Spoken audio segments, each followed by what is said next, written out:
On n'est pas loin. Allez, Bogdan également au deuxième round, Kazakh rouge, toque noir, Driss de Volder. On terminera à moins de 2 € avec Clopin du Boulet, le numéro 10 qui volait tout à l'heure et c'est parti avec le 5 en tête devant le 3. Il s'agit de Calix Discote. Ensuite le 6 Danny Smooth qui est en troisième position. Bolero des progresse tout en dehors. Dans la corde il y a encore Claude Debris, le numéro 2.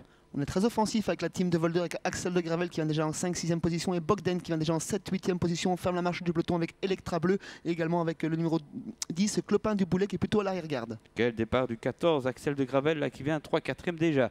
Avec Bolero D qui va tenter d'aller de bout en bout, c'est déjà clair je pense. Le 8 avec Calix Discote qui est en deuxième position. Le numéro 3, il fonce Rick de Put, il n'attend personne. Le 8 devant le 3. Ensuite nous avons à la corde le numéro 5, Azur de Clairland. 8, 3, 5 derrière eux le 14 Axel de Gravel et puis encore bien placé le numéro 6 et le 2 aussi c'est Claude Debris. Seul en tête, Rick de Puyt reprend quelque peu l'allure dans le tournant du manège avec Calix Descott dans son sillage, avec Azur de Clairland également côté corde. Claude Debris vient en 4e position, toujours à la corde.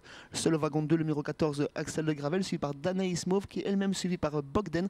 On retrouve également toujours à la corde l'As Bill Bob Twin. À la faute du numéro 7, Bingo Pan, le numéro 7 à la faute. Et puis quelques efforts à l'extérieur, on va les découvrir dans quelques secondes.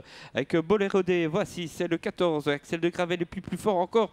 Clopin du Boulet, Ricky Wing qui met toute vapeur maintenant et qui vient aux côtés du leader. Le Bolero D avec Clopin du Boulet, 8-10 devant le 3, Calix Discote côté corde, le 5 dans son dos, c'est Azur de Clairland, le 14 est en dehors, Axel de Gravel et puis derrière le 2 et le 6 ensemble. Rick Ebbing avait bien senti qu'on avait repris en tête de course, il en a profité pour se rapprocher devant les tribunes. Le voilà aux côtés du leader. Bolero Désé, quelque peu réveillé par Rick de Puyt. Troisième position pour Calix Discote qui est sollicité par Getsugas. On a accéléré avec Axel Le Gravel qui vient toujours 5e. Bogdan n'a pas encore fait un effort, il est décalé. Il va venir aux 800 mètres et il voilà attaquant en troisième épaisseur. Ouais, Bolero D, déféré des 4, hein, 2300 mètres, il y a moyen de faire un bout au bout. Attention, il est bien parti alors qu'on a la faute du 15, Katsu.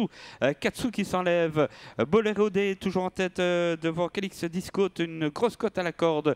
Le numéro 10, Clopin du Boulet en dehors, devant le 5 à la corde, 4e, Azur de Clairland, le 14, Axel de Gravel sollicité, et puis tout en dehors, comme d'habitude, Bogdan qui va finir très très fort. Mais peut-être trop tard avec Bogdan car on n'entend personne devant avec Bolero Désé et Clopin du Boulet qui va se relancer. Calix Discote, l'énorme outsider, 3e, 4e place pour Azur de Clairland.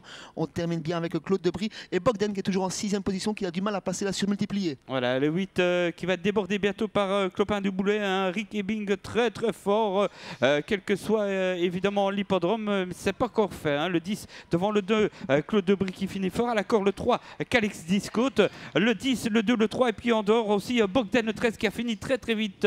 Une histoire de photographie tout cela. Avec Azur de Clairland également pour peut-être la 4e, ça plutôt la 5e place, mais c'est très serré pour la victoire avec le numéro 2, peut-être Claude Debris, Bogdan qui a terminé très très vite en dehors, mais le favori a sans doute résisté à tout le monde, c'est le 10, Clopin du Boulet sans doute pour la victoire, mais toujours sous réserve de photographie également avec le numéro 3, Calix Discote pour la 2e place. La 4e place peut-être plutôt pour le numéro 13, un Bogdan qui est venu finir trop tard, mais très vite, comme à son habitude. Voilà, donc on récapitule pour la victoire. Je pense que c'est fait pour Clopin du Boulet, le favori le 10. Ensuite, peut-être le 2 devant le 3. Et ensuite, pour la 4 et 5e place, le 13 et le 5.